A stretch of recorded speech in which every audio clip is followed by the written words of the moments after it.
Menurut aku, papaku ini aneh. Ada satu hal yang aku gak bisa ngerti dari papa. Di saat kita pada umumnya, kita pengen cari uang buat beli ini, beli itu. Kita pengen, apa ya, mindsetnya itu cuan.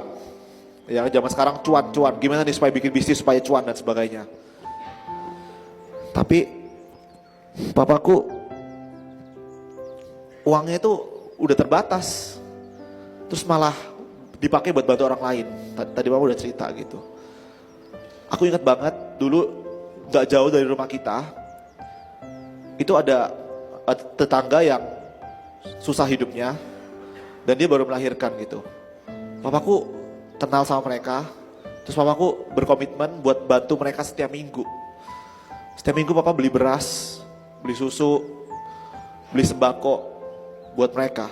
Padahal buat keluarganya sendiri itu kita masih hemat-hemat banget gitu. Aku setiap kali papa kasih ke mereka, aku kayak, ngapain sih pak? Kenapa gak buat kita aja gitu? Aku gak ngerti gitu.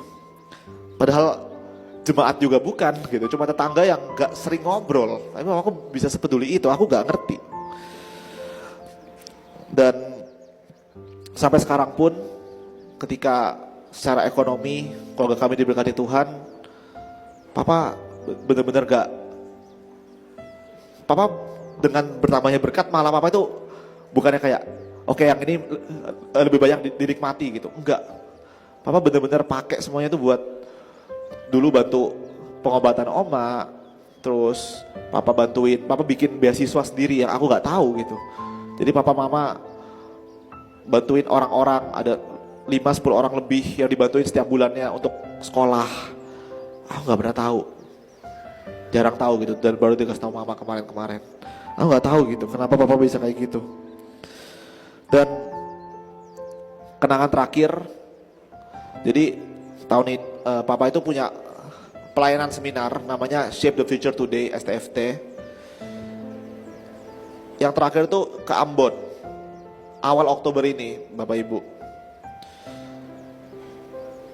Ke Ambon ini uang pesawat, hotel, itu dari papa.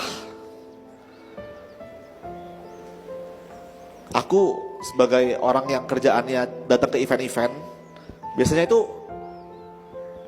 aku tahu dulu fee-nya berapa. Bahkan aku udah ada namanya rate card gitu. Oke, untuk datang ke sini aku dibayar segini ya. Ya, kalau nggak deal, oke bisa dikurangin, bisa nego gitu. Tapi papa itu kan pendeta dan papa nggak pernah ada rate card gitu. Aku kayak tadi aku beberapa hari ini aku mikir, kenapa papa mau gitu? Kayak aneh gitu. Karena aku terbiasa tahu dulu nih, oh aku dibayar sekian untuk datang. Tapi papaku kan nggak pernah tahu dibayar berapa. Bahkan papaku ngeluarin uang gitu untuk pelayanan. Aku kemarin di Ambon itu benar-benar aku sampai ngomong ke Bang Ian, kok bisa ya papa kayak gitu? Kok bisa papa keluarin uang buat pelayanan gitu? Apa yang dikejar? Aku nggak tahu. Tapi setelah kejadian ini aku lebih tahu sesuatu gitu. Dari kesaksian hidup banyak orang, bagaimana papaku bisa mengubah hidup mereka dengan pelayanannya dia, dengan khotbahnya dia, dengan kehangatannya dia. Aku rasa mungkin itu yang dikejar gitu. Itulah gitu. Ketika kita berakhir hidupnya di rumah duka, gak ada orang yang nanya, gak ada orang yang nginget, oh ini orang selama hidupnya menghasilkan uang sekian. Gak pernah orang bahas, oh ini orang seterkenal sekian gitu. Tapi orang akan membahas apa aja yang udah diberikan sama orang itu, impact apa yang diberikan. Dan aku pribadi sebagai anaknya, aku ngerasa aku belajar banyak dari papa. Dan aku mungkin kalau dulu aku mungkin males diajak ngobrol, diajak foto, karena setiap hari ada aja orang yang ngajak foto ngobrol di tempat umum gitu.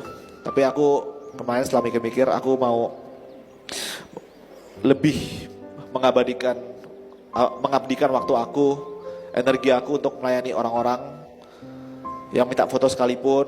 Aku mau lebih hangat, aku mau lebih welcome karena papaku gitu. Sesimpel mungkin baru sekali ketemu doang, tapi mendapatkan semangat dari papa, mendapatkan motivasi, itu bisa mengubah hidup orang. Dan itu yang aku bertekad untuk coba lakukan. Bakal terus berjuang dalam hidup dan bakal terus meneruskan perjuangan papa untuk menjadi berkat bagi banyak orang. Terima kasih. Begitu tinggi dan Tuhan begitu rendah. Aku ini hanya hamba, semua hamba Tuhan hamba. Jangan pernah angkat terlalu tinggi sampai dia merasa lebih hebat dari pencipta dan Tuannya. Berkata pada Jerome, papamu lawanmu kalau macam-macam. Kenapa? Lebih baik kau miskin daripada kau kehilangan Tuhan, kehilangan sorga. Kalau orang cari uang di gereja salah tempat. Beri uang benar, cari uang salah.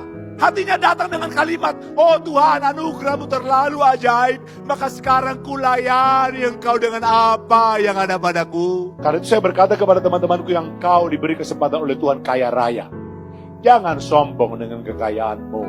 Kalau ada pendeta targetnya uang, udahlah, jangan undang orang itu, kemudian nasihati dia, bertobat saja, kembali kepada bisnismu saja. Tiap orang dipercayai Tuhan berkatnya sendiri.